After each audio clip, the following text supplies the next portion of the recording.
Le gouvernement de la République de Guinée a accueilli la 5e revue annuelle conjointe du programme Accélération de l'accès à l'eau et à l'assainissement pour tous en Afrique de l'Ouest et du Centre pour le progrès vers les cibles des objectifs de développement durable, ODD, en matière d'eau et d'assainissement, ASWA. Cette rencontre sur l'eau et l'assainissement s'est tenue à l'hôtel Noum du 12 au 16 mars 2018 en présence de M. Cheikh Talibou Silla, ministre de l'Énergie et de l'Hydraulique, Mme Assiatou Baldi, ministre de l'Environnement, des Eaux et Forêts, des représentants de la Direction générale de la coopération internationale, DGIS, des Pays-Bas et de la coopération britannique pour le développement international, DFID, et de M. Marc Rubin, représentant de l'UNICEF en Guinée. La revue fut une occasion d'analyser les progrès enregistrés par le programme ASWA, mis en œuvre de 2013 à 2017. Elle a permis également de réfléchir aux impacts majeurs et aux leçons apprises durant ces 5 années de partenariat. Les experts se sont penchés aussi sur les perspectives dans les domaines de l'eau et de l'assainissement dans les 13 pays participants: Bénin, Burkina Faso, Côte d'Ivoire, Ghana, Guinée, Libéria, Mali, Mauritanie, Sierra Leone, République centrafricaine, République démocratique du Congo, Niger et Nigeria. M. Marc Rubin, représentant de l'UNICEF, a pris l'engagement de soutenir, au nom de son institution, à appuyer toute initiative dans le cadre de l'accès des populations à l'eau potable et l'assainissement. Le manque d'accès à l'eau potable, aux pratiques d'hygiène adéquates et à l'assainissement constitue un risque non seulement pour la santé et le développement des enfants, mais aussi une entrave au développement potentiel des pays en voie de développement. L'UNICEF s'engagera, selon ses moyens, à soutenir toute initiative visant à améliorer l'accès durable à l'eau, à l'hygiène et à l'assainissement et à continuer de plaider en faveur de l'amélioration des conditions de vie des enfants et de leurs familles. Excellence Catherine Ingliand, ambassadeur du Royaume-Uni, a donné les grandes orientations sur l'appui et la participation dans la mise en œuvre de ce programme. Nous devons tous faire plus pour renforcer les systèmes nationaux de distribution.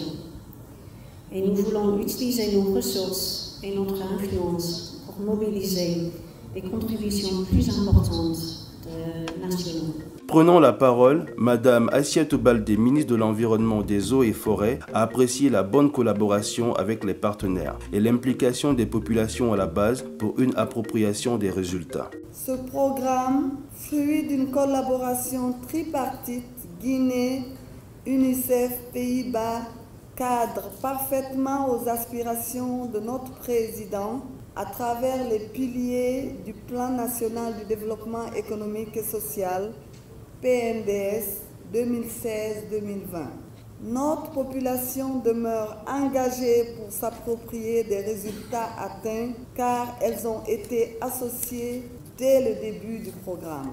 Cette revue a été l'occasion pour les participants de partager les expériences, les meilleures pratiques, les leçons apprises, les technologies novatrices et abordables pour un accès durable à l'eau potable, aux installations d'assainissement et aux bonnes pratiques d'hygiène, ainsi que l'échange de documentation. Chaque pays participant, à l'aide de supports visuels, a exposé en présentant leurs expériences technologies, innovations ou modèles au public.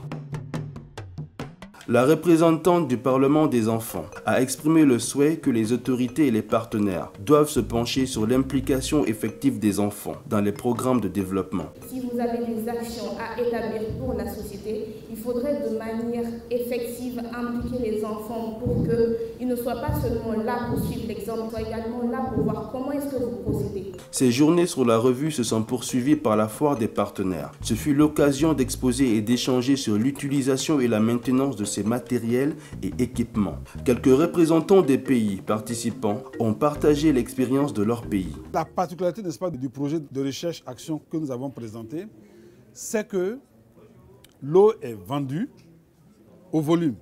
Ça veut dire que sur les fourrages là, on a mis des compteurs qui permettent, n'est-ce pas, de connaître quel est le volume d'eau qui sort et on vend, n'est-ce pas, cette eau-là à l'usager. Si vous voyez les indicateurs d'eau, d'hygiène et d'assainissement, il y a au moins 10 points ou 15 points que ce projet a apporté dans l'évolution des indicateurs. Ça, c'est des éléments, c'est des particularités que nous avons. Yesterday, I made the presentation on what we are doing in UNICEF Nigeria on sanitation marketing and financing, how we are supporting the federal government of Nigeria to move sanitation forward. and to ensure that government is actually on the driving seat. We are also working with the private sector to put money on the table to promote sanitation, to also give a sanitation loan. This is something unprecedented in Nigeria. Liberia presented a case as it relates to the pre-Ebola, post-Ebola, and then post-Ebola intervention using the DGI resources, how it helped us as government to respond to the Ebola outbreak. Après la mise en œuvre de ce projet 5 ans après, étant une intervention multisectorielle, on a noté de 2009 à 2000 juges par l'après-projet. Et on a vu, par l'intervention, de la synergie qu'on a mis dans ce projet PADEA, d'autres bailleurs de fonds se sont inspirés de l'exemple.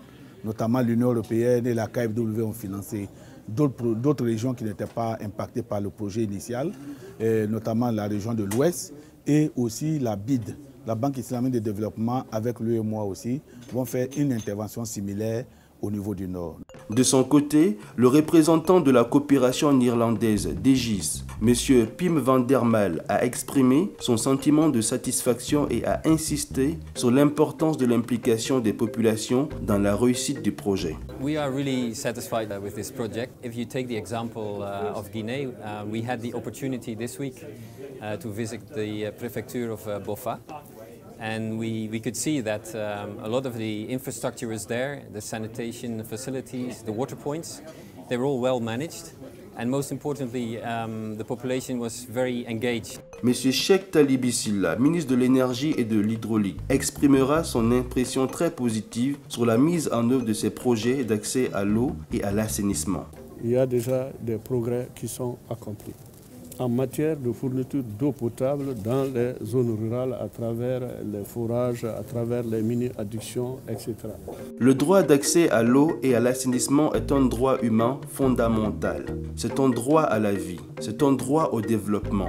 L'eau n'est pas que source de vie, mais l'eau, c'est la vie. C'est pourquoi l'approvisionnement en eau potable, des systèmes d'assainissement de base sont essentiels pour assurer la santé des populations, surtout celles des zones rurales vulnérables.